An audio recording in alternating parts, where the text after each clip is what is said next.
Good afternoon, everyone. My name is Andrea Taylor, and I am the Special Programs Administrator here at the Academy for the Performing Arts. Thank you all so much for being here today to celebrate the life of our friend and colleague, Joe Batte. It's really something to look out at all these familiar faces, family, alumni, teachers, administrators, board members, all gathered in this auditorium that Joe loved so much. I had the privilege of working alongside Joe for over 20 years. And if you knew him, you knew what a steady, kind, and dedicated presence he was. He poured his heart into this place. Every light cue, every sound check, every show, he made it all happen with care and pride. Today is about honoring that legacy, the laughter he brought, the countless memories he created for all of us. Thank you again for being here to celebrate him. Now I'd like to welcome former APA teacher, Jamie Knight.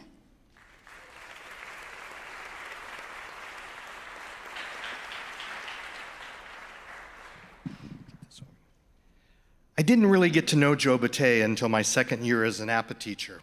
We were in a staff meeting when Diane Mackus said to me, "You don't have a main stage show. You need to have one, and what do you want to call it?" I paused for a moment, and I said, "Retrofest."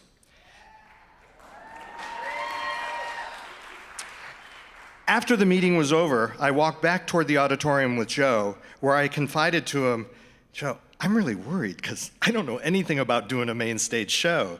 He chuckled and he said, "Don't worry, I got your back." I would consult with Joe about how to do everything, and he guided me throughout the whole show process. He gave me one of his techies, Ashley Singh, to help with the script, and she enlisted dancers, actors, and musical theater students to create the show, freeing Simmons and I to worry about the musicians. So in a way, I am one of Joe Batte's students. The picture on the screen is of Joe, right on the upper corner, is Joe building the drum riser for the very first Retrofest. We didn't know how many seats we would fill, and he thought we might sell a couple of hundred tickets. To both of our surprise, the show would sell out, and Joe had to have his techies set up extra chairs. Over the next 14 years, I would regularly stop by Joe's office in the morning, and we would talk about music, our stress from too many shows and responsibilities, and talk about our students. He'd also proudly show me the current set that he and the students were working on. I was fortunate enough to travel with Joe on his trip to Greece with Susan, Mike Simmons, and one of my MMET parents, Pam Fishbein, whose daughter Camber and son Jaden are both in MMET, and then Jaden was in technical theater with Joe. It was on this trip that I marveled at Joe's interactions with his techies, as well as his love for travel and searching for the perfect lamb chop. I always feel like I'm walking into a sacred place whenever I bring students into the auditorium. I loved asking my students to give a big round of applause for Joe and his techies. And I'd always say, "Look at this set that Tech Theater built for you to perform on. This will be your home and your playground for the next week, and then it'll be gone." I was exhausted after my show week, but Joe and his techies, they get to be in show week almost every week of the school year. After Joe and I both retired, we would love reuniting at the APA shows, and we would comment about how we both walk like old men. I love Joe Batte, and every time I walk like an old man into this auditorium, I always feel like I'm visiting at Joe's house. I miss you, buddy. And could we have a moment of silence for Joe Batte?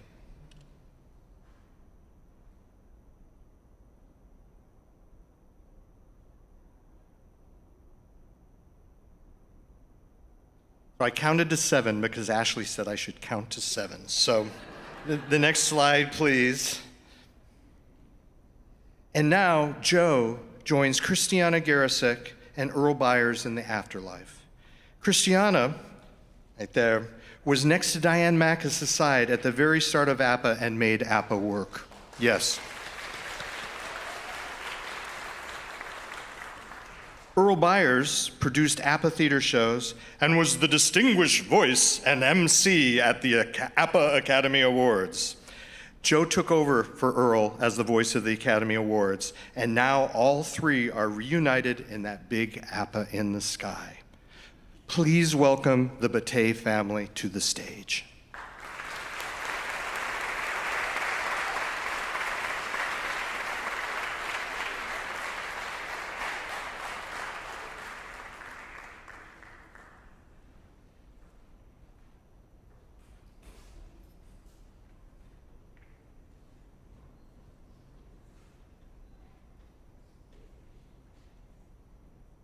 Hello, everyone.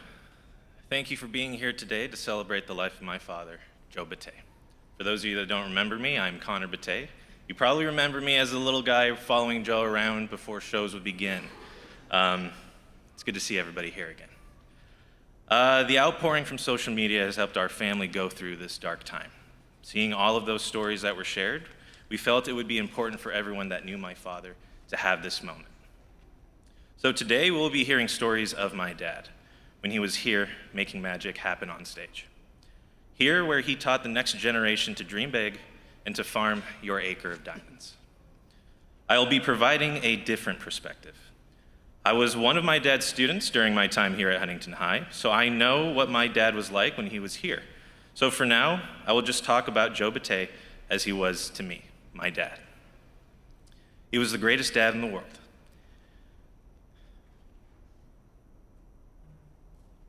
He was a man that grew up from a poor background. He knew what struggle looked like, what it felt like. He did not want me or my brothers to go through those same struggles. He worked here at APA and created over 23 years of amazing sets, all to ensure his family could thrive. He taught me everything I know, how to take pride in your work, to never settle, and to always do great things. To be empathetic, sympathetic to those in need or to those going through struggles. He taught me how to be a teacher and to always do something to give back. But he also taught me how to throw a football, how to shoot a basketball, how to cook a steak. When he wasn't working here at school, he was at home with us, getting another Michelin-starred dinner ready to go. Sometimes you'd see him rushing from the grill, apron on, grilling tongs in hand, trying to see what crazy play the Lakers just pulled off, or cheering on his Dodgers at the World Series. Any holiday had to be a day he spent with his family, whether it be family reunions at my Uncle Tony's or a simple backyard barbecue at home. He prioritized his family, working for us, making sure that me, my brothers, and my mom never lost touch with who we were. He made sure that our family, half a world away, always had contact with us, making sure that we would make the journey back to the Philippines, not just because of the sun and fun, but because of family. Joe Batte was a magician, a carpenter, a teacher, a mentor, a technical director, but more importantly, he was a family man, a husband, a father, my dad. Thank you, everyone.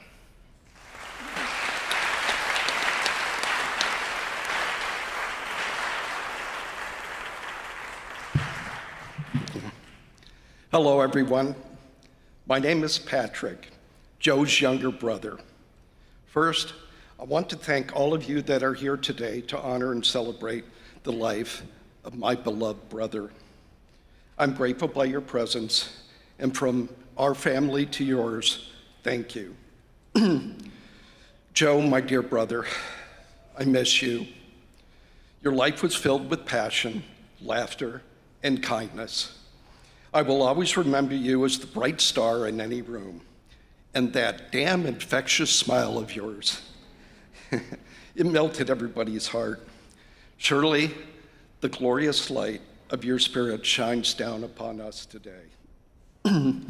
I have countless memories of my brother Joe. One, coincidentally and recently, comes to mind. Upon hearing my brother Joe's death, I was devastated. I just got in my car and went for a drive. I wanted to be alone. Oddly, I turned on the radio and the song Good Vibrations by the Beach Boys started to play.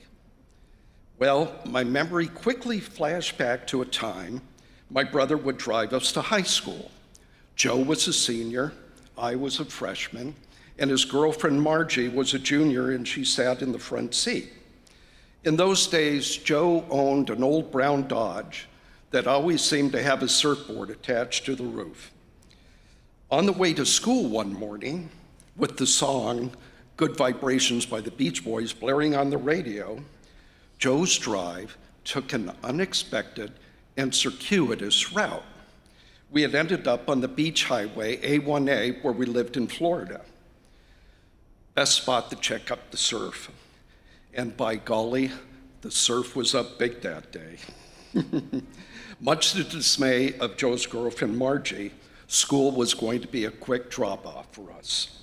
Joe had other plans, and boy, was he ready. Surfboard on the roof, bar of wax in the glove box, and he always had a swimsuit and towel in the trunk. Yes, he wasn't going to school that day. I then thought, that was my brother Joe. I learned that day with self-awareness, Joe was bold. And most remarkably about Joe, he always trusted himself. I just think that's one metaphor of Joe's legacy that I leave for all of us here today to contemplate. Joe always spoke about the love for his beautiful wife, Gina, his children, traveling, cooking, the Lakers, and everybody here at APA. He loved you guys, and he was just so proud of his job and so proud of the work that all of you did here. Anyway, later years, Joe expressed his amazement of witnessing golden sunsets in his cherished Philippines. He believed and often told me, brother, I'm living in a paradise. I know today, brother, you're living in a paradise. So, as we say goodbye to my brother Joe, I stand before all of you here today and say, let us smile. And let us carry forward the love, kindness, and strength that Joe shared with us all. Though your presence will be deeply missed, Joe, your spirit will live on in our memories, in our laughter, and the way you touched our lives. May we honor you, Joe, not with sadness, but all of us here, living fully, loving each other deeply, and holding all we love close and precious, just as Joe always did. Rest in peace, my dear brother. You beloved brother, you lovely soul. You will forever remain in our hearts. Thank you.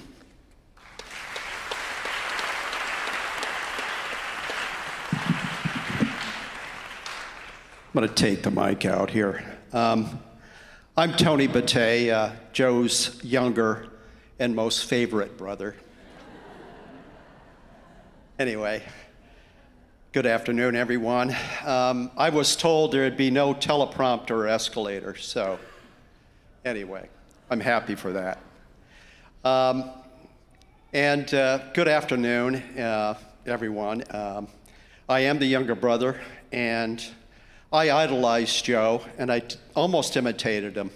He got a skateboard, I got a skateboard. He got a surfboard, I got a surfboard, and followed in his footsteps.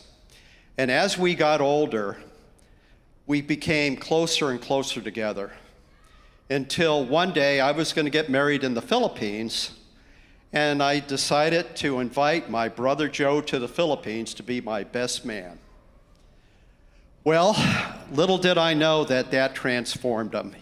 He loved the Philippines, and every chance he got, he would go to the Philippines. And he fancied a town called Bacolod, where he met and married his wife. The reason I'm telling you all this, it's a backdrop to my Joe story. It takes place back in 2002. I was in Manila with my friend Dawn. We had 3 days to find something to do, and I came up with this wild idea to visit my brother Joe in Bacolod. And I convinced my friend to buy the airplane tickets, and it's about an hour's airplane flight down to Bacolod.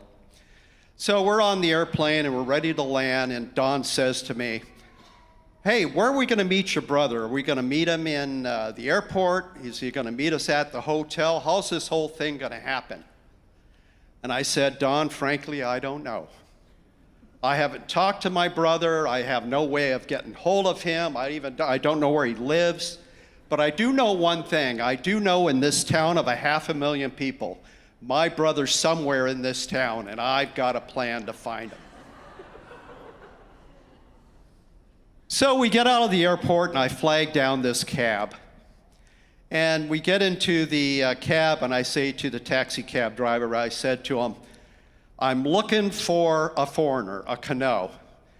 And everybody who knows Tagalog, a foreigner is called a Kano, and it's bestly described as my brother Joe. So we get into the cab, and the cab driver says, sir, I know of 2 foreigners, 2 Kanos in this town. One hangs out at a water park and the other at a coffee shop. So I said, okay, let's go to the water park. So we go to the water park, and it's this tall, 6'6" Norwegian guy. I go, no, that's not my brother Joe. And then we go to the coffee shop, and it's this guy holding up a Wall Street Journal, and I said, that definitely isn't my brother Joe. So there's a moment of silence in the cab. We're at loss. And then the cab driver says, I know of one other Kano in this city.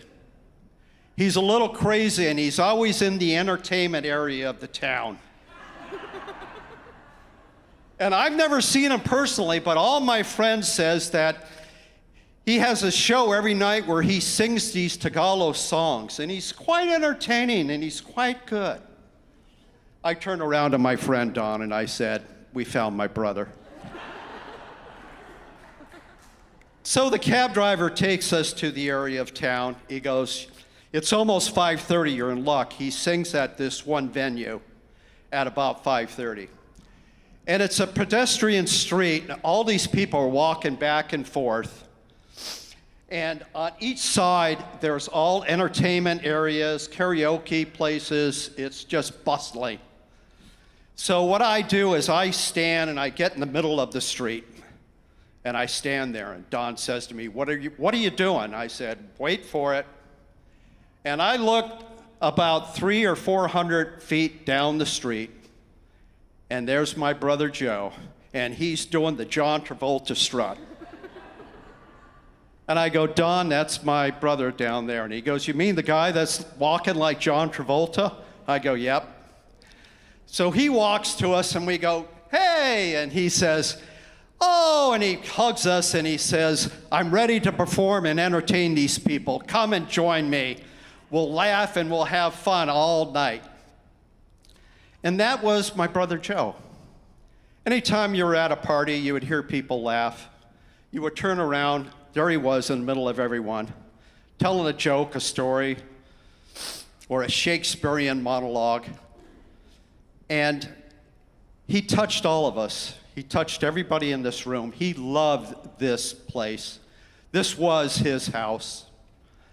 And I think when he retired, it took something from him. It was like a flower without any sunlight or water. It just wilted away. And all I can say, Joe, is you entertained us, you gave us happiness, joy, love, and inspiration to not only me, everyone here, but everyone in this audience. And I just want to say, brother, I love you. And I know you're down there looking at us now. Yeah. And guess what? We've got one more show to do, okay? And you're selling tickets at the gate right now. God bless you, brother. I love you, man.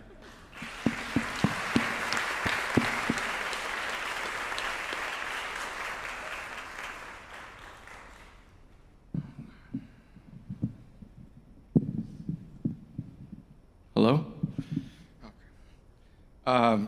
Good afternoon, everybody. My name is Mark Batte, and I am Joe's son. So the year was 1998. The show was The Boyfriend. my father had just gotten word that they wanted him to be the technical director for APA, and they invited him to see the boyfriend to get a sense of what it was like here in the Huntington Beach Academy for the Performing Arts.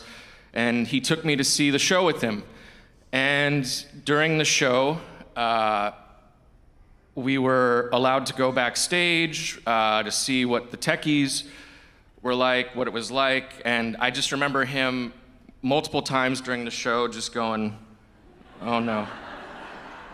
And needless to say, the show, it wasn't a disaster, but it was not up to Joe Batte's standards.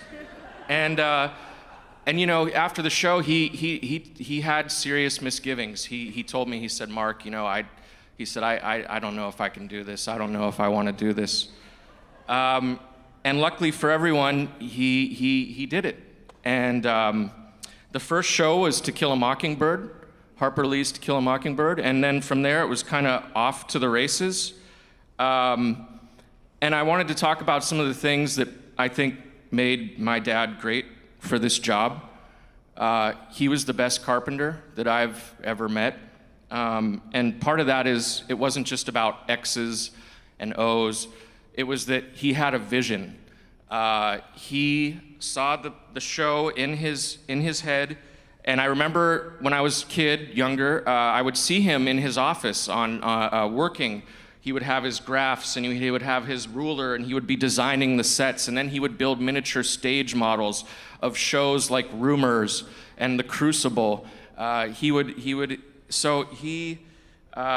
God, those sets, I mean, I was the class of 1999 to 2003, and let me just tell you, some of those shows, some of those sets, I mean, you want to talk about the Broadway of high schools, Rumors, Cabaret, A Chorus Line, The Crucible, Grease, Oklahoma. And that's just, you can go back in that green room, I mean, et cetera, et cetera. You go back in that green room, there are walls of his legacy back there, and I would recommend everyone to take a tour and see that. Another thing was his love of theater. From my earliest memories as a kid, when he was at UCI in the drama program, with his mentor, Keith Bangs, who I don't know if he's here in the audience tonight, but Keith, thank you. You know, I remember my dad taking me to see Beauty and the Beast on Broadway in 1997 in New York, and he just loved theater. He was a workhorse. He was dedicated. He was the most dedicated, driven workhorse that I've ever met. Sometimes he'd be in here from 7 a.m. till after 10 p.m. at night. He was first in, he was last out. When there was time to strike a set, he was first in, he was last out, day in, day out, in, year out, decade in, decade out. He was dedicated. And he loved his students. Like, he genuinely cared about his techies. He wasn't just a teacher, he inspired his students. He inspired his students to cultivate themselves and to bring out the best in themselves and to create things and art, to create art. He really believed in all of his students. And you know, near the end of every school year, the last couple months of every school year, I would sometimes look over at him, and he would have a sort of melancholy disposition. And I would say, Dad, what's wrong? What's getting you right now? And he would just kind of have a far off look, and he would just say, you know, Mark, he would say, I just hate to say goodbye to this class. I really don't want to say goodbye to this class. Talking about his seniors, you know, he would have to say goodbye every year to a new group of seniors. And it really hurt him. And lastly, at his core, he was a good human being. He cared about people deeply. He found the creative arts to be a way to bring everyone together. He lived a full life. I don't know if many of you know this, but he didn't take this job until he was nearly 50. So he brought a full life experience to bear on this auditorium, on this program. And lastly, it takes two to tango. And as much as Joe believed in his techies and inspired his techies believed in him, and they inspired him. And as much as he loved all of you, I know that you loved him just as much. And I just want to thank you all, to everyone here and everyone that wasn't able to make it, from the bottom of my heart. Thank you so much.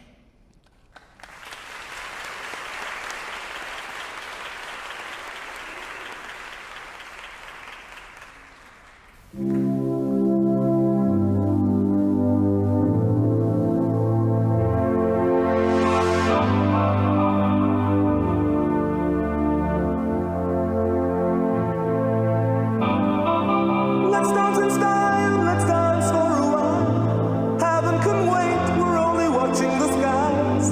Hoping for the best, but expecting the worst. Are you gonna drop the bomb or not? Let us die young or let us live forever.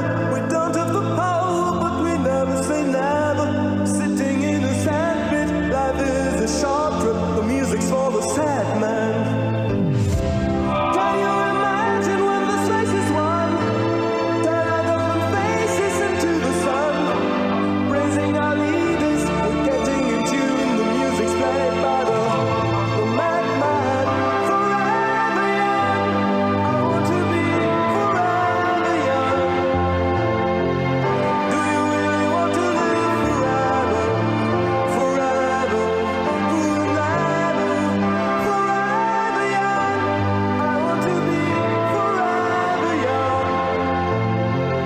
Do you really want to live forever? Forever young. Some are like water, some are like the heat. Some are a melody and some are the beat. Sooner or later they all will be gone. Why don't they stay young? It's so hard to get old without a cause. I don't want to perish like a fleeing horse. He's like diamonds in the sun, and diamonds are forever. So many adventures could happen today. So many songs we forgot to play. So many dreams swinging out of the blue. But let 'em come true. Forever young, I want to be forever young. Do you really want to live forever? Forever, forever, forever young. I want to be forever young. Do you really want to live forever? Forever, forever, forever young. I want to be forever young.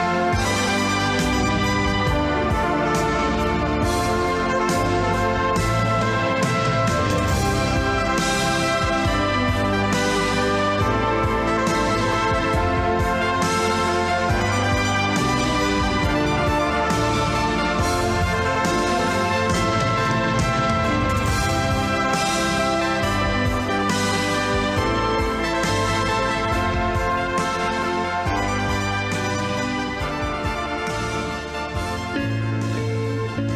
to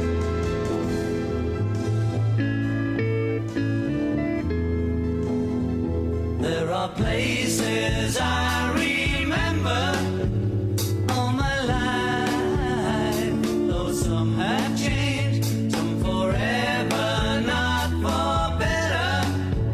Some have gone, and some remain. All these places have their moments with lovers and friends. I still can recall. Some are dead and some are living. In my life, I've loved them all.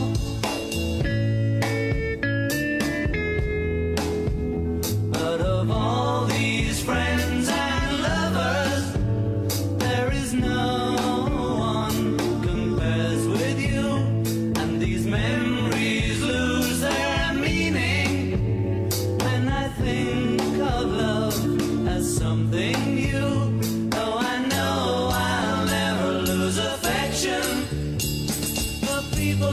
things that went before. I know I'll often stop and think about them. In my life, I love you more.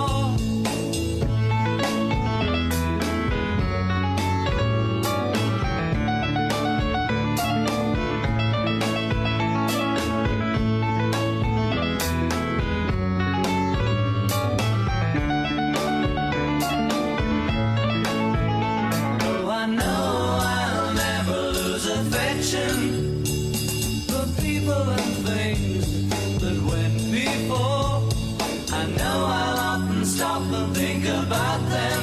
In my life, I love you more.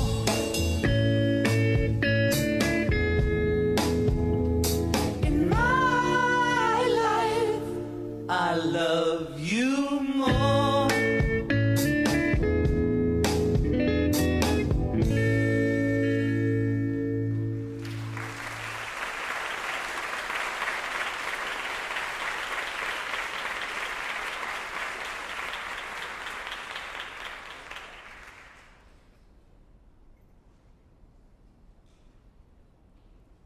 During the 9th Retrofest, Joe was the narrator of the show.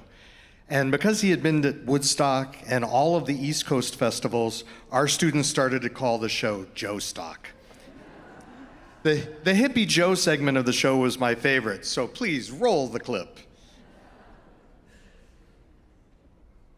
This is 1966 Joe. He's kind of got the madman look. But 1 year later, in 67, I had a pierced ear with a hooped earring. My blonde hair, which I had at that time, was down to my shoulders. I wore these super baggy bell-bottom pants, and I had a scarf for a belt, and I carried around a cane shaped like a snake. But people asked me, do I have any pictures of those days? Well, no. I was hitchhiking around the country. I was selling blood and panhandling for food. Who had the time or money to get pictures developed and buy a camera? Not me. But it was quite a time of change, not only for music and our culture, but for this guy too.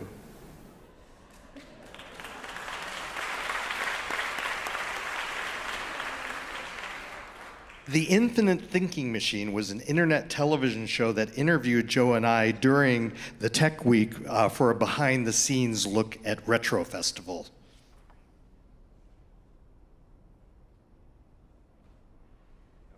The guys that are over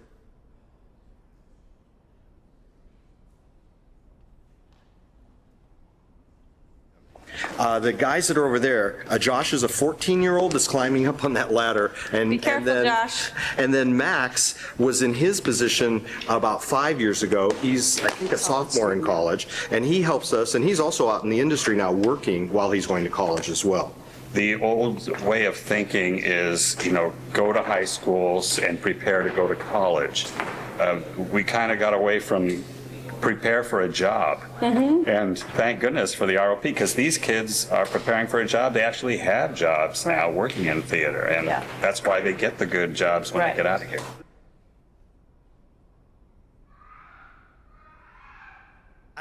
I had to play that clip because Josh, that 14-year-old on the ladder, Josh Behrens was the 14-year-old on the ladder and is now continuing Joe's legacy as the current technical theater director.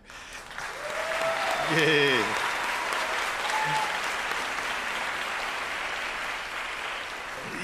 A testament to Joe, and Josh would even agree with this, is the district finally realized after of the amount of work that Joe did that basically they had to hire 2 technical theater directors to replace one Joe Batte. And at the same time, we're going to bring up Ryan Steidinger, okay? And so if Ryan could come up to the stage, and both Josh and Ryan are going to be over here. Excellent. Ryan Steidinger is the CEO of Pacific Coast Entertainment and also directed the media for the very first Retrofest. And also, for that very first Retrofest, if he will remember this. There was a used PA system from Golden West College that was mounted where one side of the PA worked. Ryan brought the PA system to the show. He also helped design all of the audio things for me. And a lot of people don't realize this. He also helped me design the MMET facility. So Josh, you're going first, right?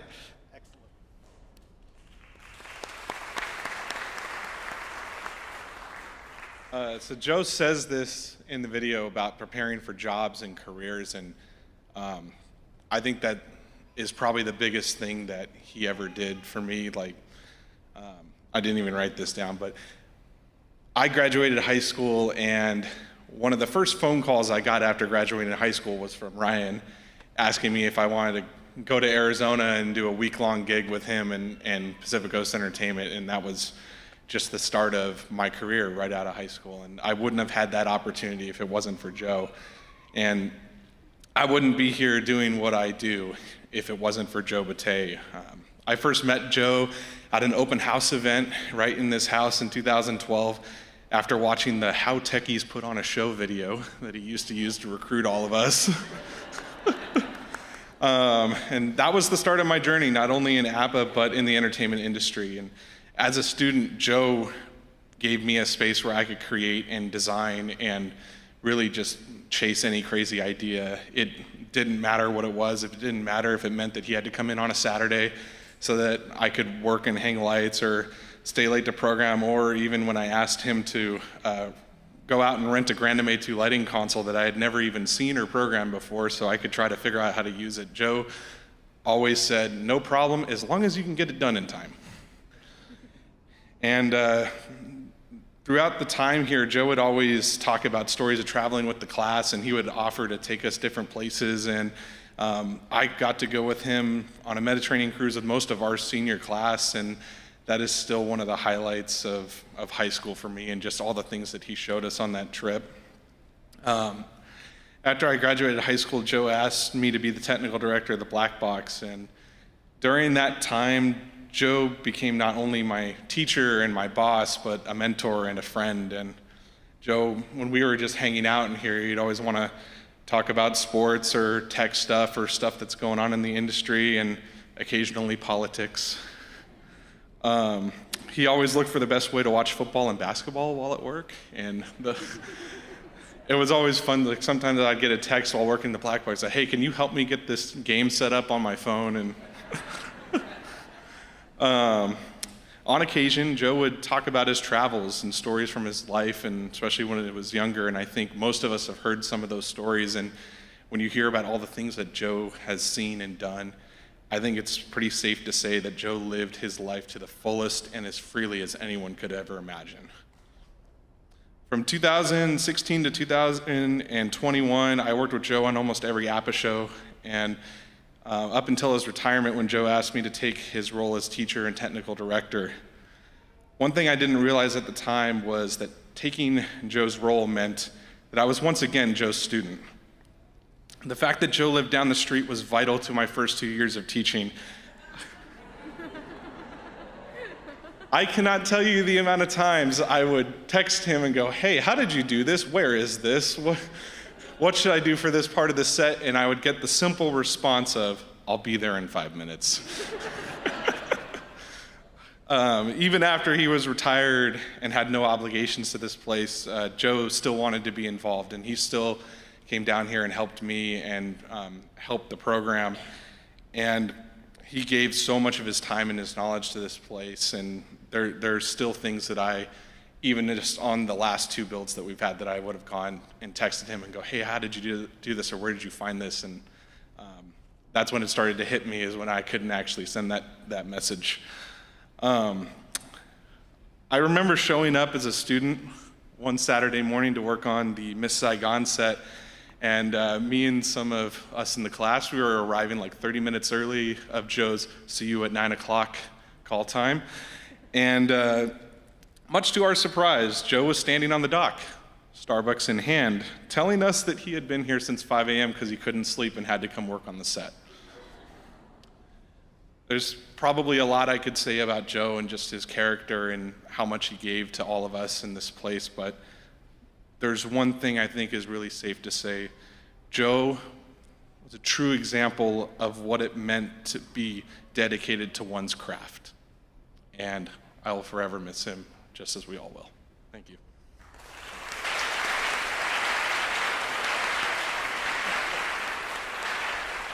All right, well, as an audio guy, I gotta start by fixing this. Okay, that's better. And Joe would laugh that I have to get my glasses out to read this.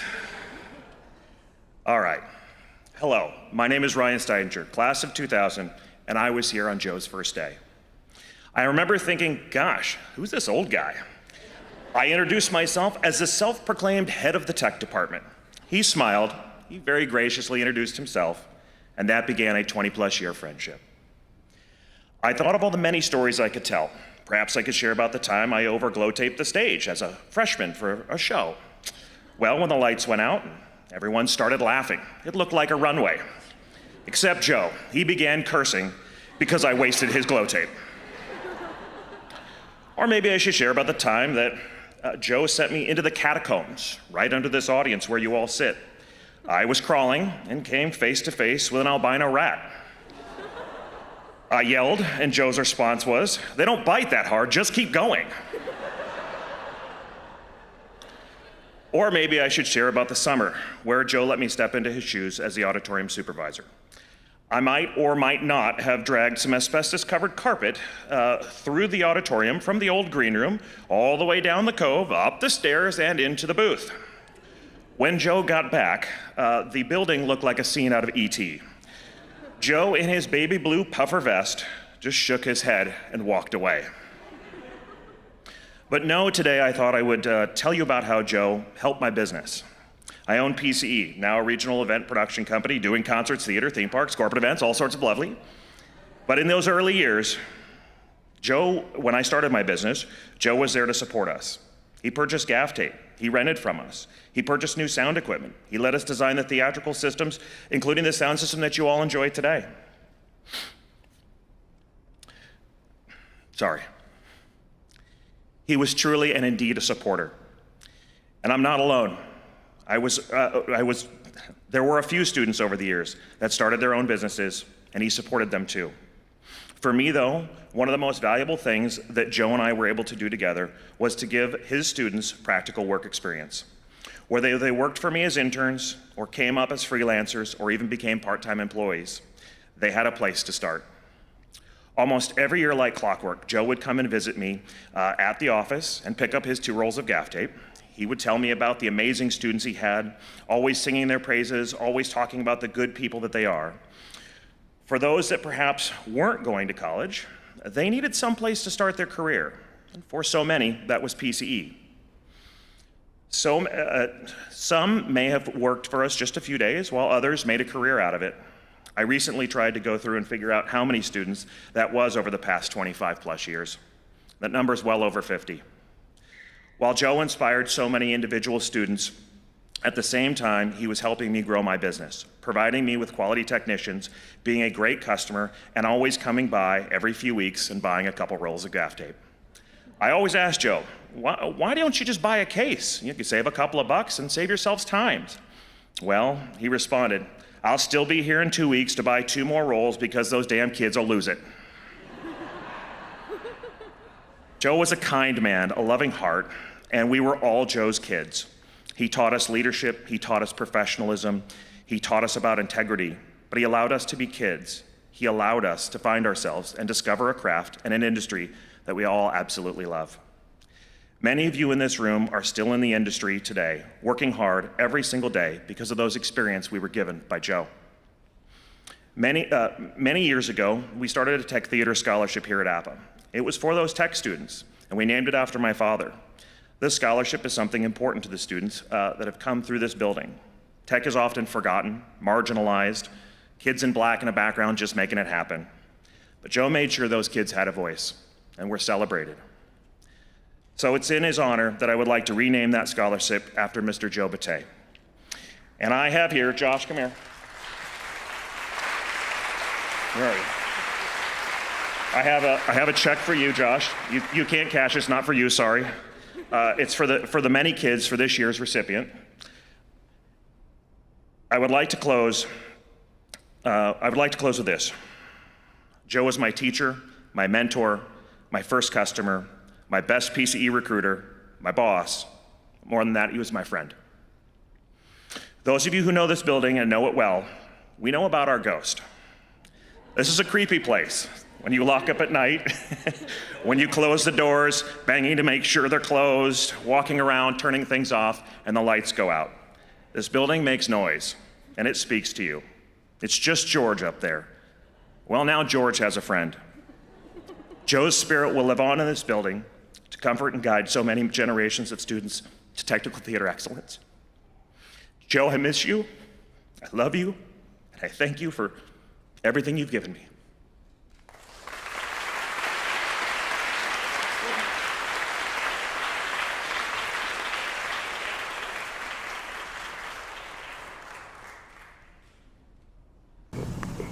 Well, seniors, here we are. It's June and graduation's right around the corner, and I'm here to say goodbye. You know, I feel like we shared more than just 4 years together. I feel as though I shared an adventure with you. Now you're about ready to start a new adventure, an adventure I won't be able to share with you. But I hope you take with you the memory and the pride and everything that you accomplished here. I hope you remember things we talked about, things like honesty, being truthful, not just to others, but to yourselves and what you believe in.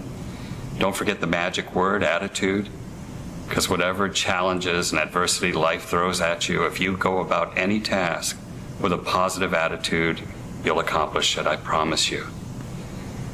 And I want you to know that I'm going to miss each and every one of you. You know, you're very lucky. This is your time. You are the right age, in the right place, at the right time in history. There's nothing you can't achieve. There's nothing you can't be. There's nothing you can't have. What you should do is make sure your goals are worthy. Write down the one you want to accomplish first. Put it somewhere where you can see it every day. You can think about it every day and remember, there are far more reasons why you should achieve it than why you can't. And you know what? You'll be amazed at how soon you might actually achieve that goal. When I was a young boy growing up in the 1950s, each year one of the 3 TV stations would show The Wizard of Oz on TV. And we'd talk about it all day in school, and at night every family in our town would be gathered around their TV set to watch that event. And I was far too young then to realize that Dorothy's adventures in Oz were just a dream. I thought they were really happening. And I remember how devastated I was when she actually was going back home and had to say goodbye to the Tin Man and the Lion and the Scarecrow. And I remember when she went to the Scarecrow, she said, "I think I'm going to miss you most of all." Well, that's the way I feel right now. I feel we've been on this great adventure, that we've overcome these odds and obstacles and challenges, just like Dorothy. And after saying goodbye for 18 years to 18 different classes, I can honestly say, I'm going to miss you most of all. And now, before I wave my final goodbye, I'd like to leave you with this video. It's my gift to all of us, to myself and to you. Left or the right. One is wide, but the other is hard and narrow. Take this one, and you can call it your own. There will be so many voices trying to turn you around. Take a moment just to listen, then carry on. Go where your heart believes. Your memories are waiting. It's the only way to find out who you are. There will be times when you're lost and lonely, and you will have no one beside you.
everyone. I'm Diane Mackus, originator of APA.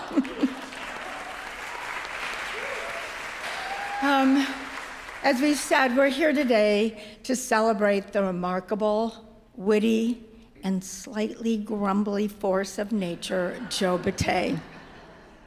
For 23 years, he was a wizard behind the curtain.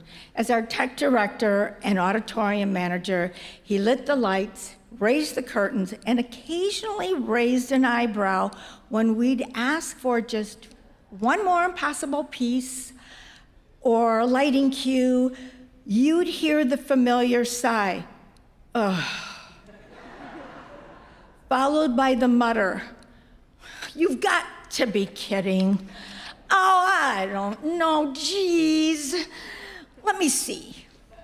And then he'd go and make it happen every single time. He was our MacGyver with the measuring tape, our master of sets, our grumbling guru of all things backstage. He turned plywood and paint into castles and dreams, and more than once, he turned a potential disaster into a Tony-worthy masterpiece. But Joe wasn't just a brilliant tech director. He was an extraordinary teacher and mentor whose passion for technical theater inspired generations of high school students. With his trademark mix of high standards and dry humor, he built one of the best tech programs in the nation. Under his guidance, students didn't just learn how to run lights or build sets. They learned creativity, discipline, and confidence. Many went on to careers in the technical arts, some even earning prestigious awards. Joe's legacy is one of innovation, mentorship, and unshakable belief in the potential of young people. From 2004 until COVID, Joe and I crisscrossed Europe and Asia with our students. Paris, Athens, Tokyo, Rome, Beijing, you name it, we explored it. Every trip was a whirlwind of culture, history, and connection. Group dinners, art museums, concerts, and my personal favorite, those bustling markets that revealed the heartbeat of every city. Joe believed that learning happened everywhere, especially in those spontaneous, unscripted moments abroad. For Joe, these adventures weren't side trips. They were the soul of education, proof that curiosity and joy was vital as any lesson plan. And of course, there were the legendary sneak-away dinners with Richard Price, our favorite tour guide, and a rotating cast of brave staff members. Every meal was Michelin-worthy, every story a classic, every experience epic. But beyond the travel, the gaffer tape, the stage flats, Joe was a family man, a good friend, a loyal colleague, and a devoted husband to his beloved Gina, and a wonderful father to Connor, Mark, Claimer, and Michelle. Every summer, he'd escape to their home in the Philippines, trading stage cues for ocean views, and this year was supposed to be the forever version of that escape. I had the incredible fortune to see Joe just 3 days before he passed, at Albertsons of all places. And we laughed, we looked back, we looked ahead, we said, "I love you," and we meant it. And we parted with a promise to see each other at Shrek. His passing was sudden, and yes, it hurts, but Joe left us with a legacy of excellence, of dedication, of joy, and of course, Diet Coke and rum. So here's to Joe, set builder, world traveler, master grumbler. Dear friend, you lit up the stage and our lives.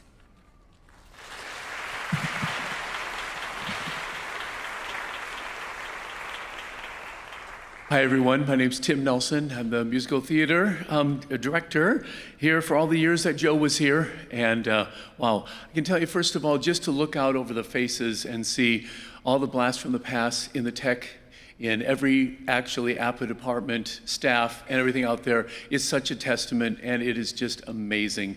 And I know that Joe would be so pleased to see that everyone is here in his honor. Well, Joe was nothing short of a wizard. He was a real master of his craft as our technical director. And honestly, when Mark came up here and talked, I was like, did you read my speech, Mark? And because so many things that Mark said is kind of similar to what my experiences were with Joe. In APA's early years, our technical department was struggling to find its footing. And I remember even after my first season here thinking, oh boy, we need some help. Okay, and so in walked Joe Batte, and he was a master builder. But more than that, he was a visionary. From the very beginning, his creative spirit, his sense of purpose just aligned perfectly with mine and with Diane's. And it was like a miracle had happened. So together, we not only just built sets, but really entire worlds around here at APA. From that point on, we created true masterpieces. There was Miss Saigon, you mentioned on that earlier. Not once, but twice, complete with that incredible helicopter of his. I know, that deserves its own round of applause, I think. So many of you in this building today had a hand in that as well, and in many of these productions. The dreamland that he created was like unlike any other. There was Sideshow, that incredible stadium seating set that he created for that. Damn Yankees, an actual stadium that he created for that. Les Mis, and of course Sweeney Todd and the Rib Cage. Yeah, go Rib Cage, people. And then of course the piece de resistance, which I think he really, really enjoyed, was that Phantom of the Opera. If you were sitting right around there, you would have had that chandelier crashing right into you. These were absolutely extraordinary feats. You look back on these and you think there's no other high school in the country that could even dream of accomplishing that, likely never probably will. We were all really proud of Joe's tech department, all the students and all of his staff that were part of the department, because they started just receiving award after award for their productions. Every single one of their accolades, I think we all celebrated with them because we knew that it was not just his skill, but his imagination, his leadership, and his heart that really brought those awards to fruition. And finally, as a person, Joe was just remarkable. Down to earth, right? Fun-loving, yep.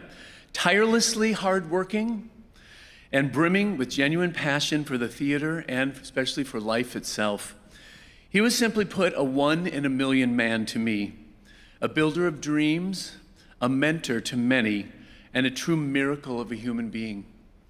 His light will continue to shine on every stage, and especially here at APA, and in the hearts of all who had the privilege to know him. So God bless you, Joe Batte.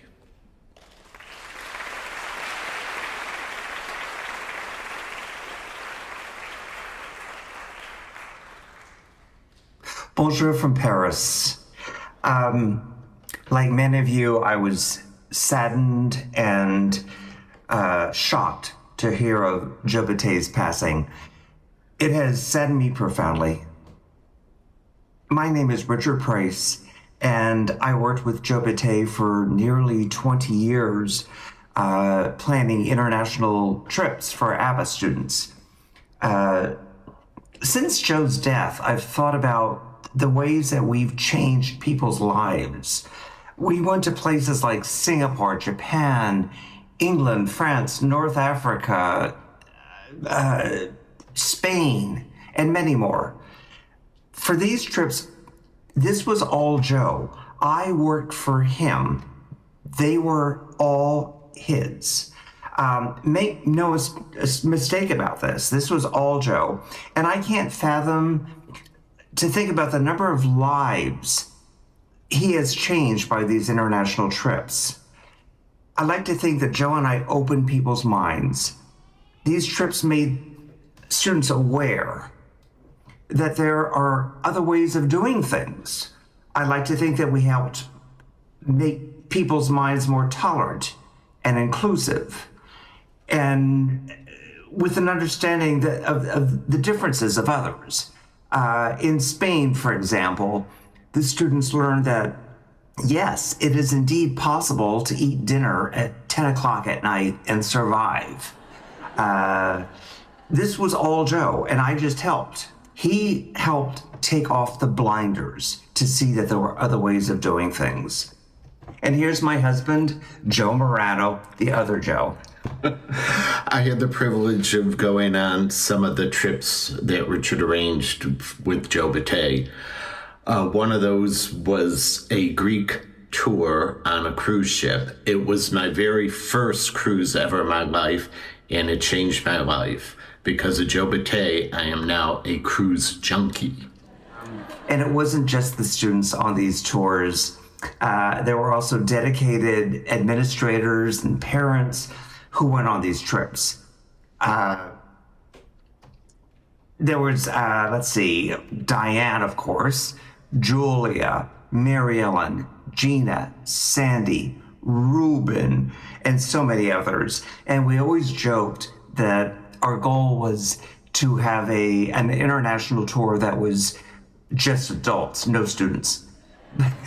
But with Joe Batte, it was always about the students.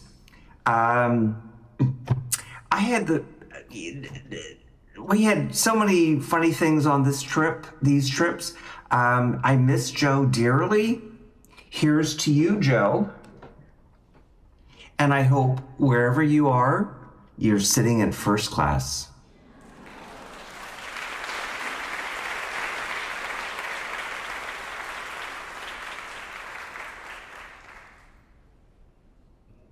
And I worked with Joe before he was at APA.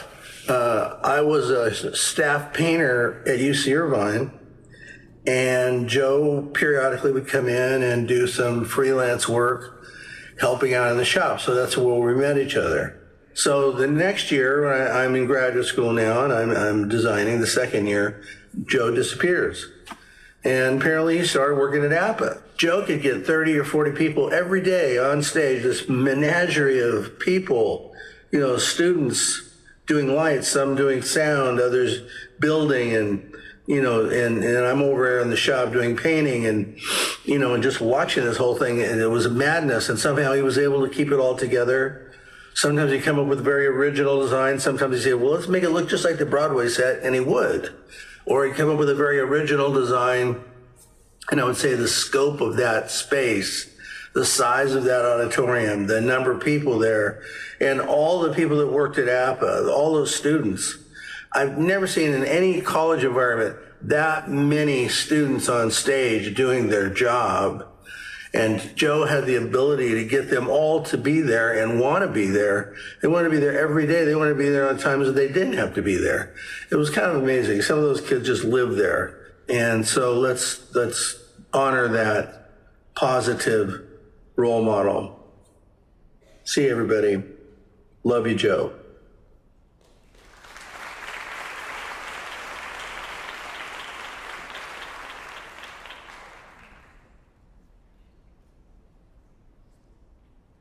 Good afternoon. My name is Keith Bangs. I was a production supervisor at UC Irvine for 37 years, and I was Joe's teacher and friend. I met Joe many years ago when he came into my office wanting to sign up to work in the shop and take some classes. And I thought, great, an older, returning student with construction experience. And boy, we were really looking forward to working with him. And he worked in the shop a lot, but his real passion was acting.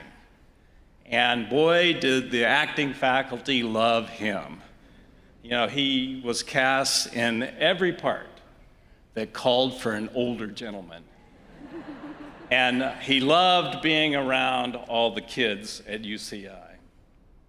His most notable role was as Officer Krupke in our production of West Side Story. Just think about this for a minute. Here's a guy with a career in construction, and he decides to walk away from that and get a drama degree. I mean, Joe was all about following his passion, and that's what he set out to do.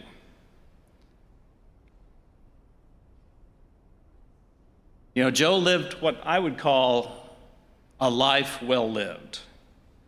He loved acting in the plays. He loved working backstage. He was just great to be around.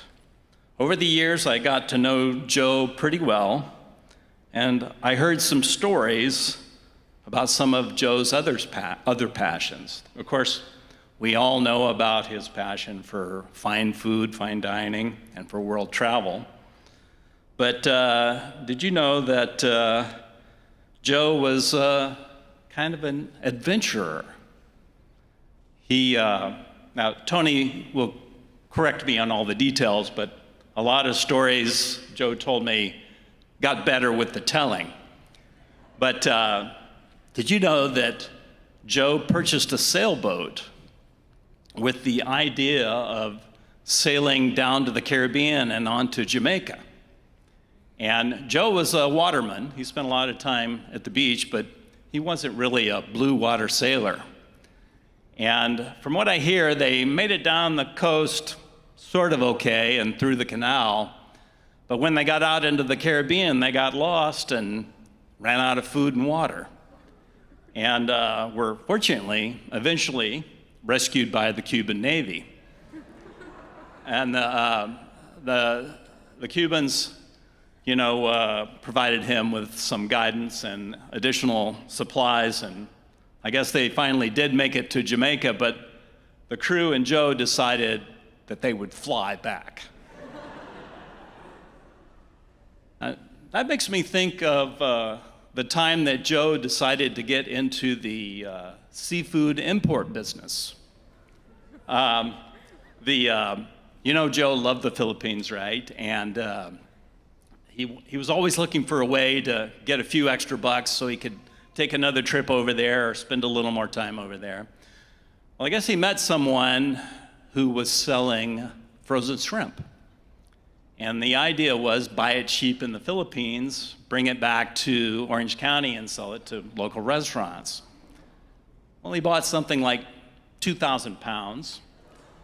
And he got back and he learned that the seafood market, the frozen shrimp market, had crashed while he was over in the Philippines, partially due to farming, seafood farming in the Philippines. So he was stuck with all this shrimp.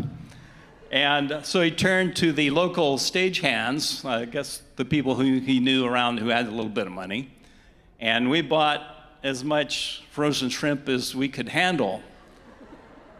And thoughtfully, he included a list of recipes with each purchase. But we ate frozen shrimp for about 3 weeks, almost every meal after that. But those are just a couple of quick examples of Joe's adventures and his life of, following his passions. I wanted to share one more adventure with you, an adventure that Joe led me on. 27 years ago, Joe introduced me to my lovely wife, Rosemary, and we've been happily married ever since. So, Joe, thank you. And, when we think about Joe later this afternoon, this evening, or over the coming weeks and months, I'm sure that he would want us all to think about him as living a life well lived, that he wasn't afraid to follow his passions, and that he tried to cram everything he could into his time on earth. So let's remember him that way. Thank you, Joe.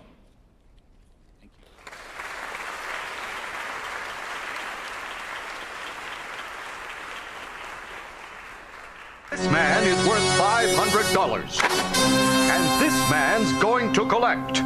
He's Jake Cahill, and he lives by bounty law. You don't ever bring him in alive, now do you, Jake? When there's 3 of them and 1 of me.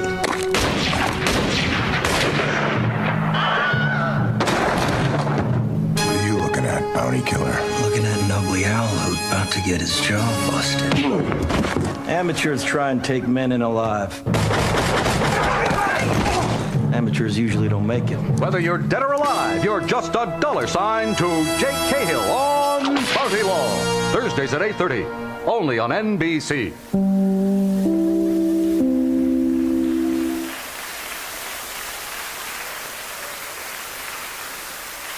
Hello, everybody. This is Alan.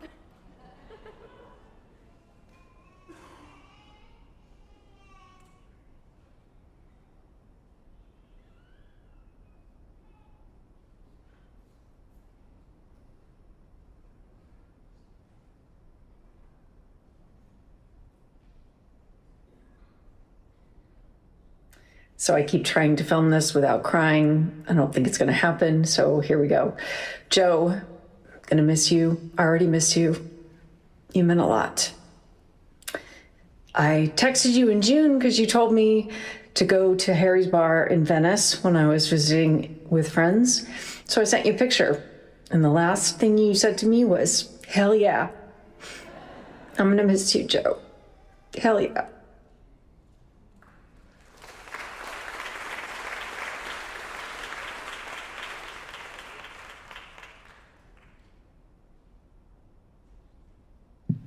Short.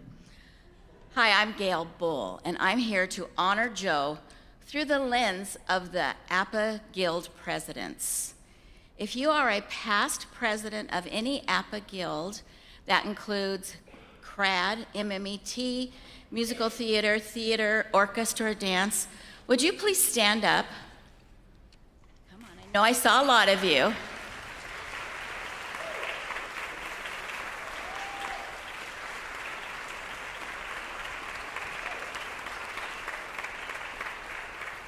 Every one of us is grateful for Joe. His care and love of the students and the craft filled the backstage of every performance. Our shows would have never been the same without him here. Our children performed in a professional atmosphere, which included sets, lighting, sound, technical training, while they were all in a high school program. Many are still using the skills that Joe taught them today in their professional careers. We are so grateful for Joe. One of my personal memories is when we first started the Musical Theater Guild in 2003. I asked Joe, well, our guild, we wanted to decorate the lobby.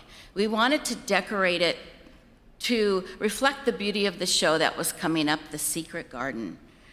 We wanted everyone to experience the beauty of what we knew the set was happening and going on the minute they walked into the theater. I asked Joe, do we have to have all the desserts individually wrapped and, you know, like they've always been, like Skittles and muffins and things? And he said, absolutely not. He said, I would prefer to have them served so that they can't be snuck into the theater. We gave the theater a little bit of facelift that year, and it continues to this day. The front of house wearing black and white. This was all with Joe. Joe was very protective of this theater with the remodel, and he was a perfectionist. He was a perfectionist on and off the stage. One of my presidents said to me something I thought was very profound, and this is how I want to end this. His passing leaves a Joe-shaped hole in the APA community and in our hearts. Thank you.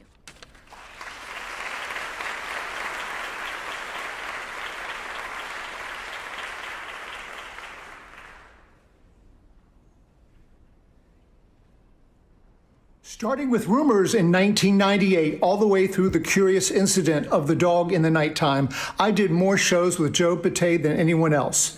Not only was he expert at building any set you needed, but he empowered his tech students to be designers, set construction, run crew, paint crew, sound, lights, and everything else. They did their job with professional ease. I have such memories as my set for Joseph and the Amazing Technicolor Dreamcoat, the 4-level set for the Diary of Anne Frank, and the 11 sets for On the Razzle. When one blew off the loading dock during Act 1, he had it rebuilt by Act 2. I got to see Joe for dinner with my APA friends this year, and it's a memory I will cherish forever.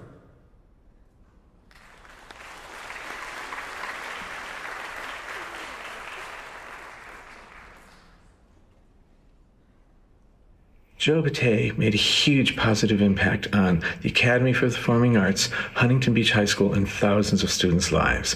He was one of the first group of APA staff members, and is one of the reasons the programs have thrived. Joe worked with me on performances with the Huntington Beach High School Wind Ensemble, the jazz bands, the District Honor Band, APA Orchestra, and lots of musical theater pit orchestras.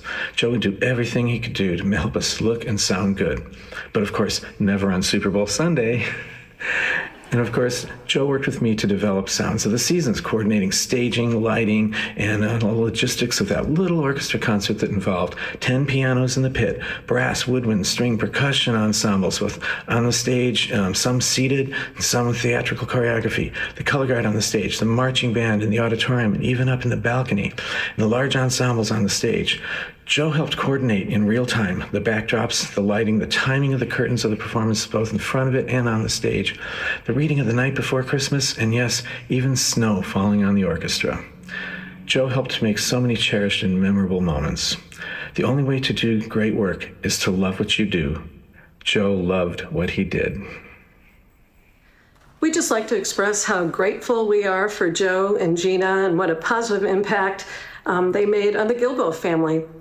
25 years ago when we had our son Remy and I had to go back to work, I didn't know what to do. We had no relatives out here. We didn't know any daycare that we felt comfortable with. And Joe suggested that even though they had the two boys at home, Gina loves babies and she would be his caregiver, and she accepted, and he started his life out in such a loving environment. So thank you for the positive impact for us. Thank you.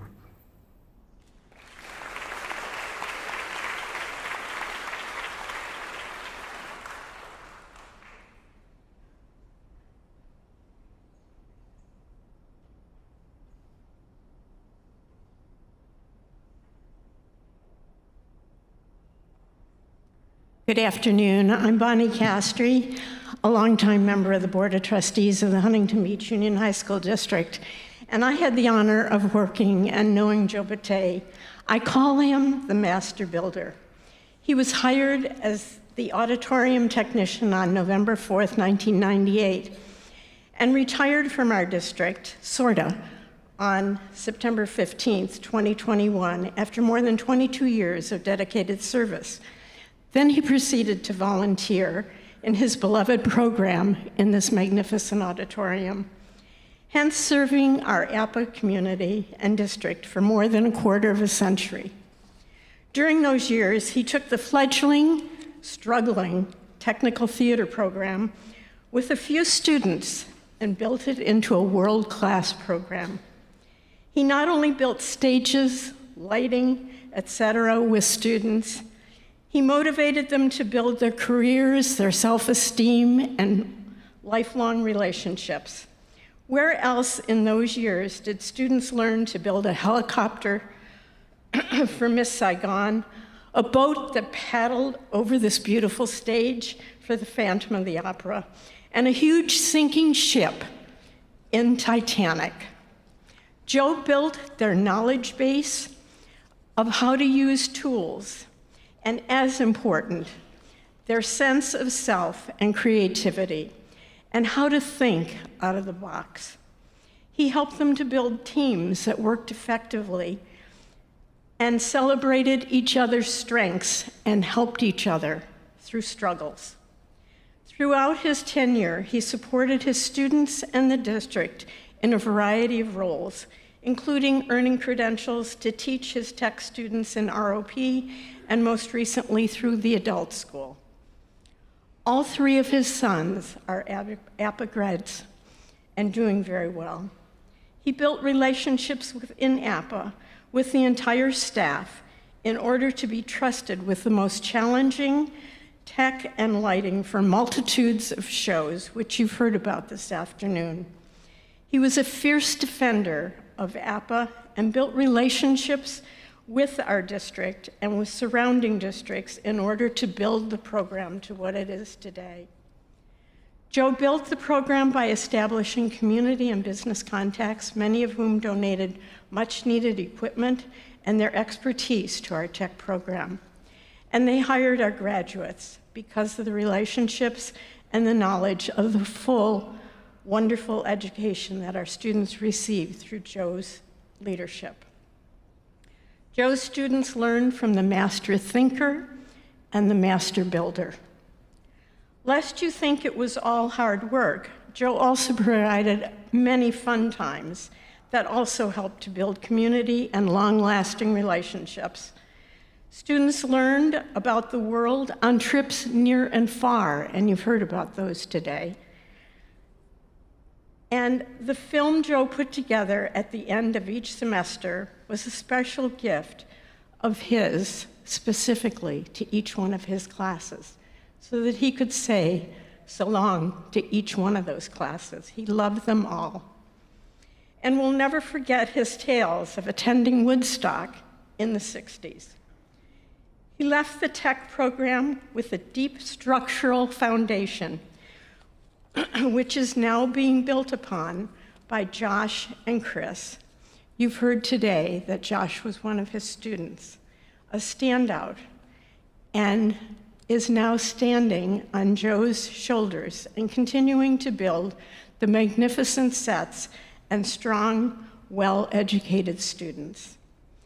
Joe's strong work ethic lasted beyond his retirement as he continued volunteering as an usher and front office manager at many APA performances. In this role, he continued building relationships. With our new parents and students, he was always smiling and welcoming them to the APA family. Joe built strong family ties. All three are APA grads. I remember him bringing Connor to my home many years ago to pick up lumber and other donations, and so proudly telling me, "This is my son, Connor." And when he graduated college and became a teacher in our district, Joe's pride was visible and so warm. He worried that Connor would be a continuing success, as he worried about each of his children. But most of all, he worried about his beloved wife, Gina. He was so proud of her, and when she was promoted within the district, his smile got even bigger, and the buttons burst on his blue jacket. Obviously, his family relationships were built on a deep love and warmth that I trust you are all feeling today as we talk about the legacy of this very great man. I talked to our wonderful superintendent of schools, Dr. Carol Leogatta, recently, and I'm pleased to tell you that on behalf of the district, we will have a chair in Joe's honor, which the family may choose whichever chair in the auditorium that's not already taken they would like to have. And in addition to that, a plaque in a place of honor for Joe, because this is indeed Joe's place. Thank you.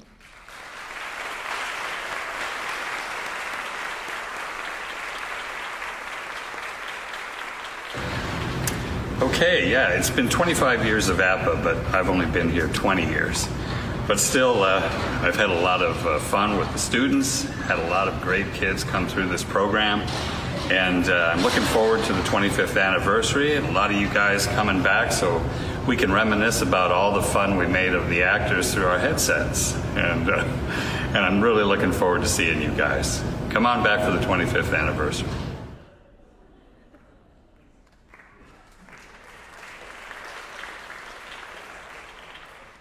Next slide. Hi, everyone. My name's Ashley Singh, class of 2024. Excuse me? Okay, 2004. So good to see you. I'm just gonna take this off. So good to see you guys. This is gonna be a little alumni presentation. I know several of you want to speak as well, and so I invite you to join us out in the amphitheater after this. We're gonna have a sign-up sheet. You can get up, we have a mic set up, and you can say your goodbyes, share your memories. We'd love to hear from you. We're also gonna open up the theater. We're gonna open up the space. You guys can walk around. Remember, there's no food or drink allowed anywhere inside the auditorium. And as a stage manager, I feel it's my duty to remind you, don't touch props that aren't yours, or wigs or costumes or anything else lying around. They're in tech right now for Romeo and Juliet. I'm gonna say a few words about Joe. You know, he was an incredible mentor. He inspired so many of us. Oh my God, I'm gonna cry. No, I'm not gonna cry. Okay. Some of my favorite lessons I've learned from Joe: measure twice, cut once, classic. Use your entire annual budget or they'll cut it the next year.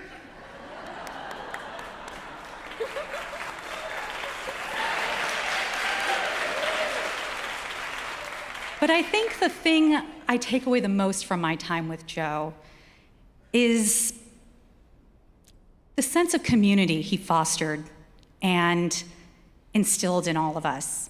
You know, I often feel tech was kind of an island of misfit toys, but somehow he didn't just get us to all work together, he instilled a sense of pride in all of us, a pride for ourselves and the work that we were doing. You know, we'd come in on our days off, we'd come in early mornings, late nights, and that was because of Joe. That was the magic of Joe. He inspired us, he advocated for us, and he wanted us to win. I think about the Walk for the Arts and how all the students fill the auditorium from all departments, and you know, he's blasting Cotton Eye Joe. But you better believe he relished in the glory of winning that tug-of-war trophy. Oh my God, he loved it. He took every opportunity to make us rise to the occasion. So as you're walking around later today, take a moment to remember how Joe built this incredibly safe and inclusive space for us, and think about maybe how you can be a light in your own communities. I know he really, it's live theater, you guys. I know that would be like a great way to honor him. All right, I'm gonna let this person speak next, and I'll see you all outside in the amphitheater after this. Thank you.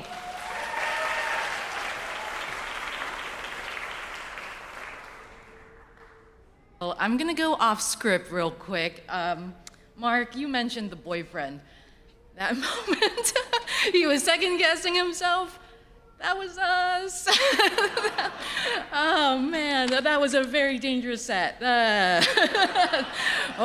Anyway. My name is Sakura Minamita Harris, alumni 2001 Academy Award winner for tech.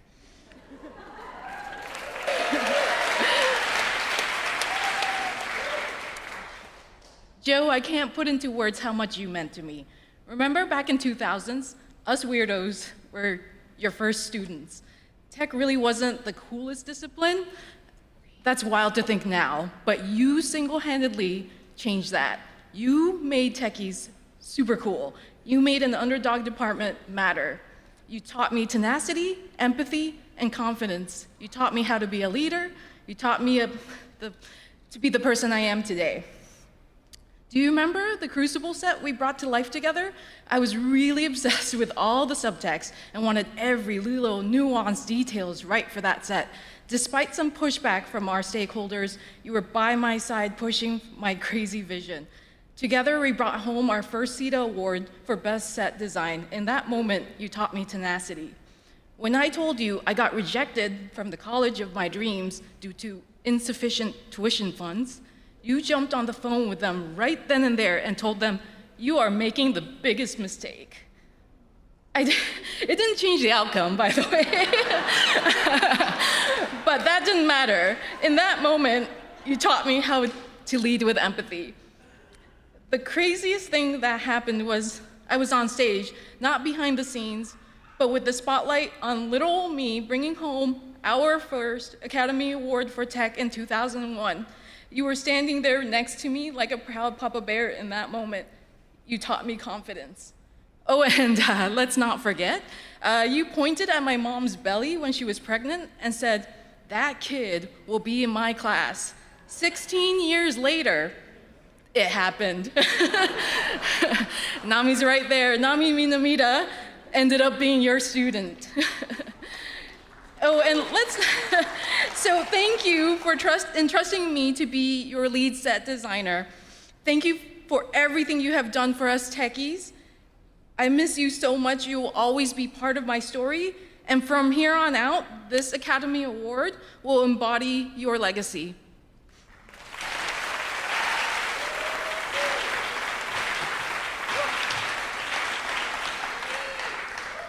Hi, my name is Bobby Gill, class of 2007.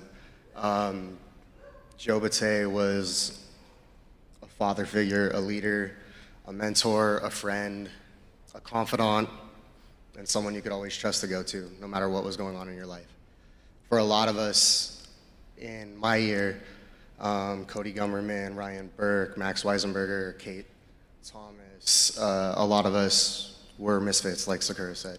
But Joe brought all of us together, and he gave us the blueprint to be better leaders, to lead a fulfilled life, a life that wasn't easy, that didn't leave you unscathed, but with memories, culture, class, philosophy. He was someone for so many of us that gave us a space to express ourselves, to truly develop passion, whether it stayed in technical arts or it branched out into any other form or profession. Joe Batte was one of the best curators of leaders today. Thank you.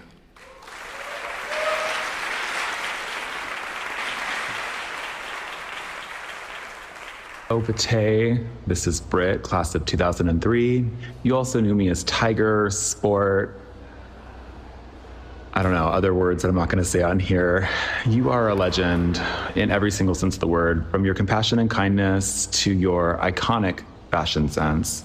I'm looking at you, bright blue puffer vest. I'm looking at you, navy blue puffer vest. I'm looking at you, black puffer vest. And I am looking at you, olive green puffer vest. And all the vests that I didn't get to see from 2005 through whenever, you know? You are an amazing human. You taught me the value of friends and family. Every time that you would go home on a long day to dinner with your family and then come back to the theater was something that was small at the time, but significantly impacts what I do in this world today. Your encouraging words held a lot of weight in my soul. You were incredible. The words that you said and the encouragement that you gave, the favorite lighting moments that you had that I was able to produce and that you liked meant so much to me. I think just it's amazing. You taught me the value of the details that do matter, and then the details that aren't necessarily the most important, but could get to on a work note. And I've taken that with me into my own industry and my own personal life. It was something that I didn't realize would be as impactful as it was. And sometimes you don't know that until the person that did it to you and impacted you is no longer there. I hope that you enjoy the best seat in the house wherever you might be. I admire you so much. I have a lot of love for you in my heart. And until that day we meet again, have a great time. Thanks for everything, Joe.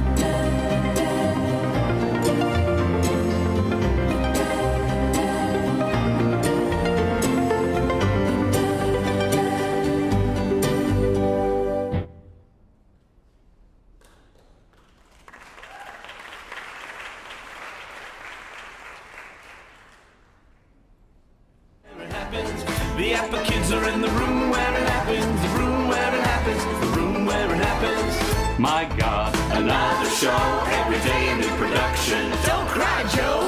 they just assume it'll happen, but no one understands the room where it happened. In rehearsals every night.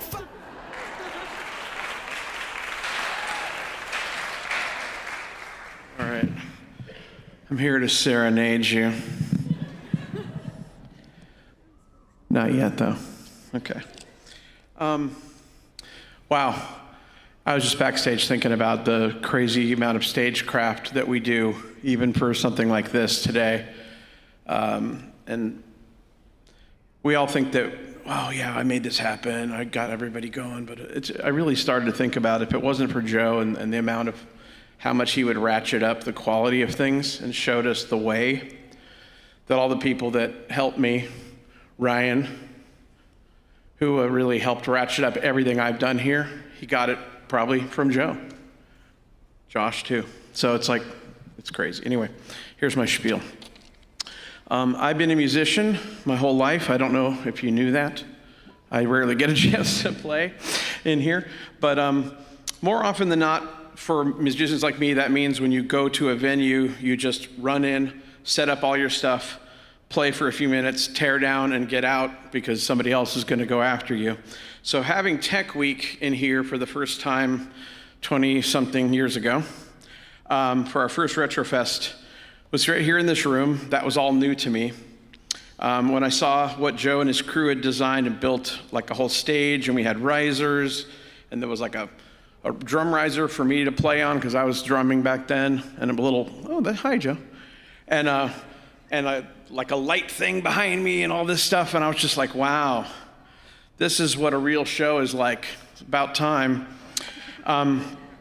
So over the 18 years after that, as I somehow became a teacher here, Joe and his department was always my number one inspiration, and my goal was to try to be even a fraction of what his was, what he did with his tech kids.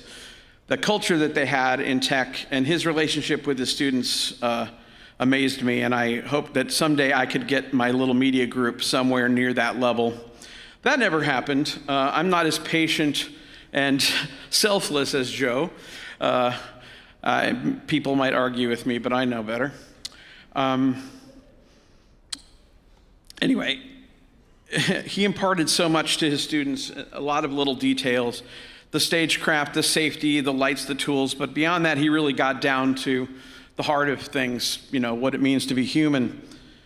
He may not have been a religious man, but he taught the values that I grew up hearing in the church, which is love one another, treat others how you want to be treated, and maybe the most important of all is lead by example. The success of his students, many of whom are you guys here in this room, largely due to his leadership and his example of love, support, and encouragement. That's something all of us who remain here as teachers specifically need to take away in our hearts, is lead from a place of love and patience. Good luck. I'm talking to myself here. And the students will leave here changed for the better. I try to tell myself this every day as I drag my beaten body onto this campus. And that's literally how it goes. And I tell myself, just be good to the kids and everything's going to be okay. So I really have Joe to thank for that and that example. So every time I used to see him, I'd come in here and he'd smile at me and go, Miguel! So that's the first thing I think of when I think of Joe. He was so proud of what we do here, so proud of his students. He put in more hours, sweat, and pain than all of us. And all the APA staff here know what that really means. He also knew where to draw the line, when to put his family first. I hope they know that he really was thinking of them all the time he was here. He used to mention it all the time. So we naturally talked about music a lot and shared many favorites. I'm a Beatles guy, obviously. He was more of a Stones guy, but I tried not to hold that against him.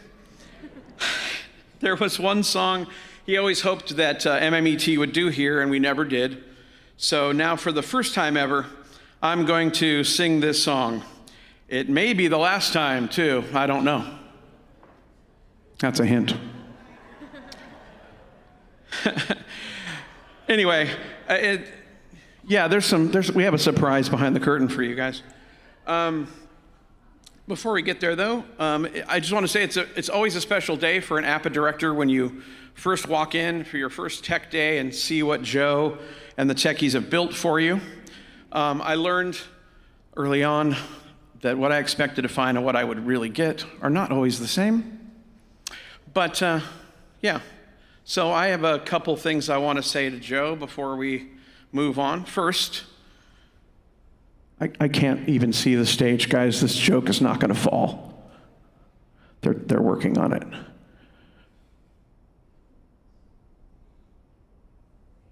Yeah, let's do it. Did I say the wrong word? No, let's go. Let's do it. Raise that curtain. Can we raise that curtain? There we go.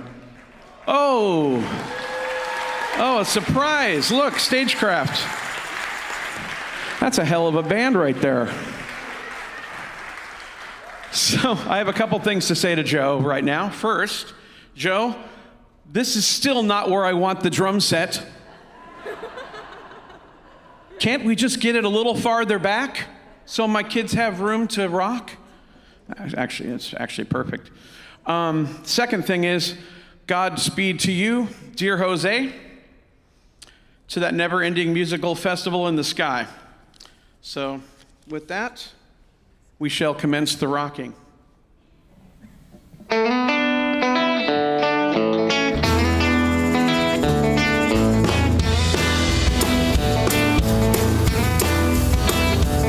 Well, I told you once and I told you twice. Never listen to my advice. Don't try very hard to please me. When you should know it should be easy. Well, this could be the last time. This could be the last time. Maybe the last time. I don't know.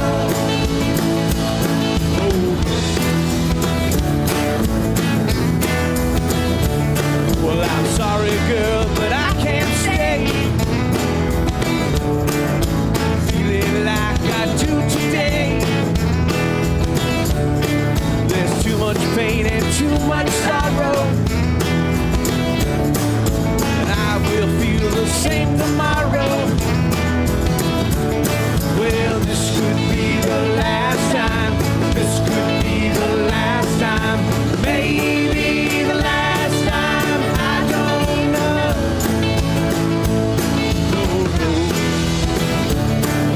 No.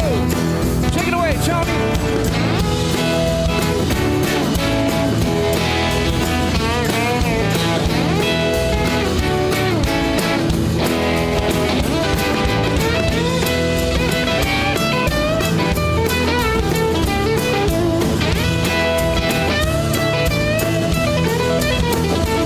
Well, this could be the last time.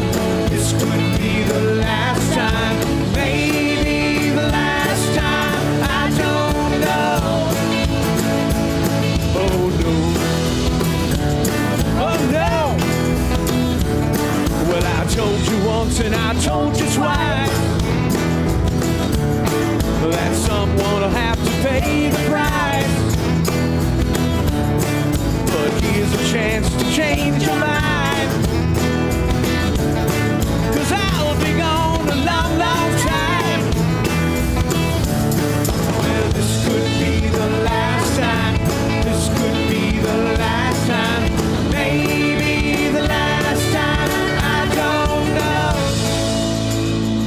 Oh no. Well, the last time, baby. Oh no, no, no, baby. The last time. No, baby. The last time. Oh no, no, no. Oh no, no, Joe. Oh no, no, no. Oh no, no, no.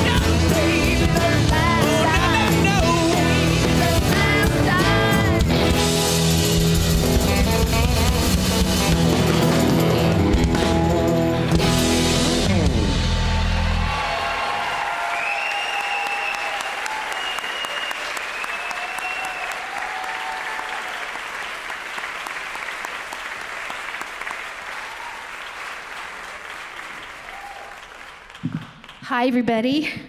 My name is Susan West. I'm the one that sent you all those emails. And I know you liked all the color coordination except for Diane, who doesn't like the bright colors.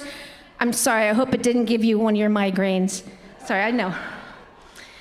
So, I already sent you all the details for the day. You know about the love for Joe and the love that Joe had for all of you and for all of APA.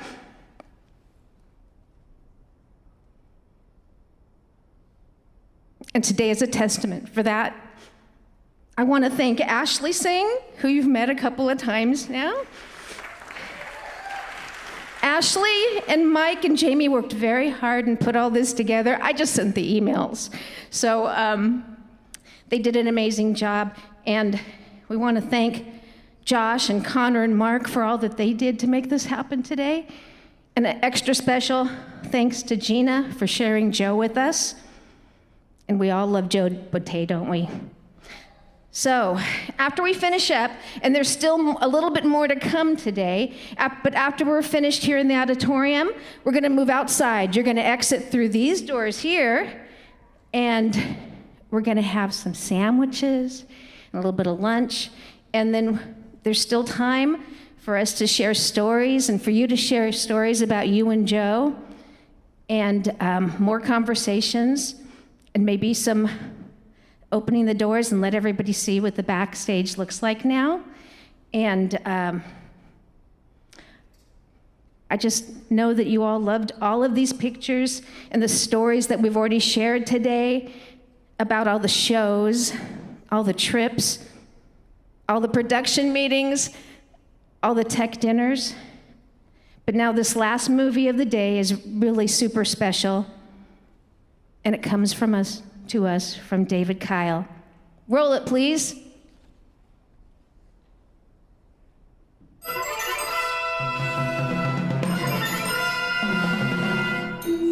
Well, good morning, seniors. I'm saying good morning because it's a Saturday, Memorial Weekend, and everyone's asleep.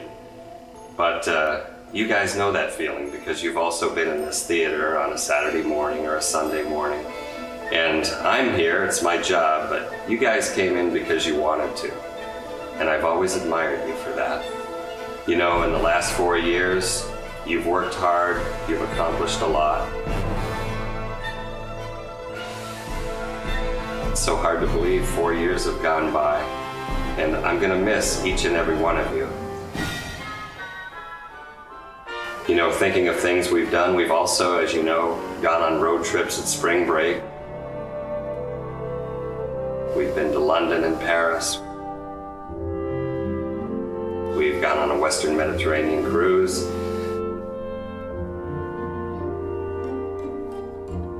We went to China.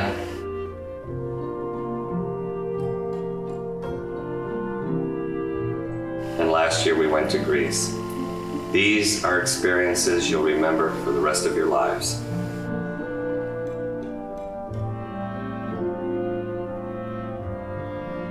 And I hope you remember your time here as one that was positive. I know there's ups and downs, and that's life.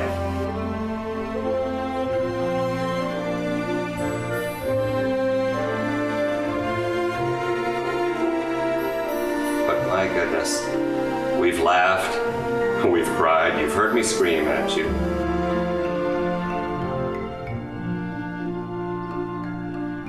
And most of all, though, you were all a vital part in this thing we know as technical theater.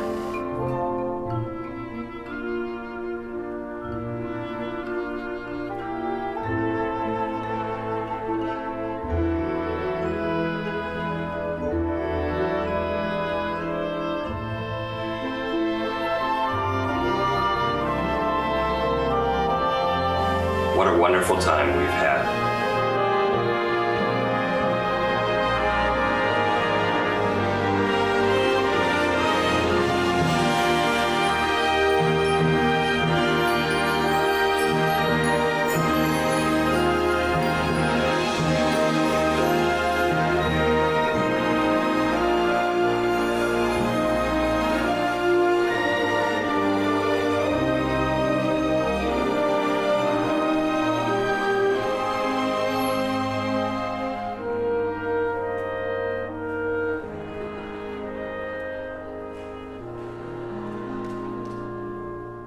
You know, I always usually give some advice to my seniors as they go out, and I remember I have a quotation that hangs on my wall in the office. I'm only sorry I never committed it to memory, but I want to read it for you. I expect to pass through this world but once. Any good thing, therefore, that I can do, or any kindness that I can show to any fellow creature, let me do it now. Let me not defer or neglect it, for I shall not pass this way again. I don't even know who wrote it, but I do keep it on my wall. I believe it's a good rule to live by.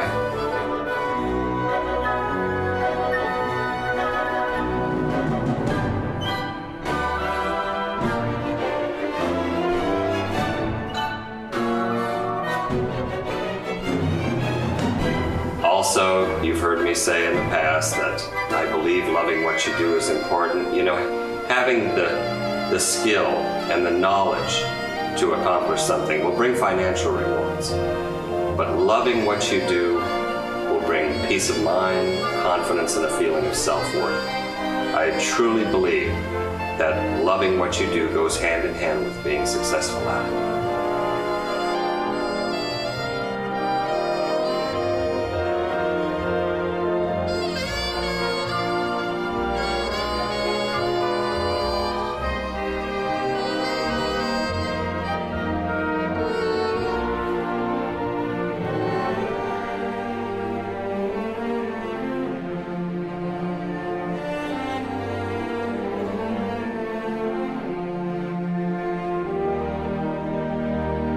And now I hate to say goodbye, but that time has come.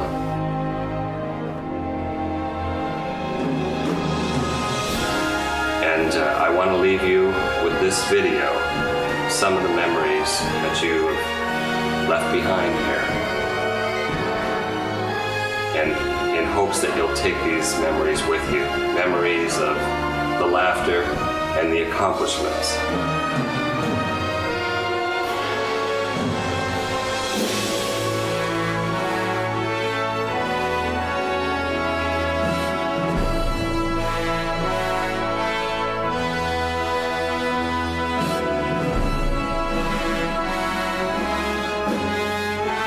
And so, this video is my gift to you.